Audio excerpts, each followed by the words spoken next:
The Colorado Buffaloes coming off a bye week with a 3-game winning streak, and the team looking to keep those wins coming. Last time out, the Buffs dominated UCF in 48-21 win. And they're hoping to snag another W this weekend when they host the Kansas State Wildcats. Joining us now to talk all things Buff, of course, our Romy Beans. So, Romy, what are you predicting? What's going on? This is exciting. This is a significant game. If the Buffs win this one, then there's a lot of tight Big 12 title contention. There's a lot on the line riding on this one, and the defense just needs to keep playing like they've been playing. They're one of 6 teams in the nation that has not allowed a 100-yard rusher or 100-yard receiver. That is really impressive. Kansas State will challenge them, especially in the ground game. But if they stopped UCF's vaunted run game, they should be able to do the same to the Wildcats.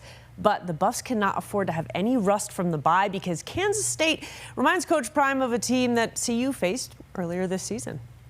They do what they need to do in the moment they have to do it. They're not going to overwhelm you with this or that, but these guys are consistent. They're a lot like North Dakota State, a lot like that. So North Dakota State didn't do anything to beat themselves, and we expect the same sentiment. It's going to be a task. Yeah. We match up really well together in all categories. And of course, it's going to be the return of Dylan Edwards. You've coached him since he was a kid. He chose to transfer out. What's that reunion going to be like? Man, I'm happy for anybody who chooses to go somewhere else and just take their game in life to another level. I'm happy for them. You can't hate on a kid. You can't dislike a kid just because he wanted to go somewhere else. It's like a woman mad because the guy want to date somebody else or vice versa. Like, let them be happy.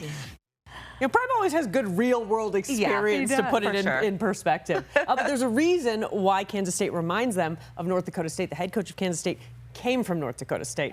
So a lot of similarities, but that was a really close game, so they'll have to be on their P's and Q's, as we like to say. Yeah, you were talking about the defense, of course, really stepping up for this. Do you expect anything else from the Buffs this weekend? You know, I think that everyone just needs to elevate the good news for the defense. Shiloh Sanders is back. All of the starters are back. They've been down a few defenders. So now they've got the whole starting lineup back. That should be significant, and it will be against what's going to be a really tough ground game team.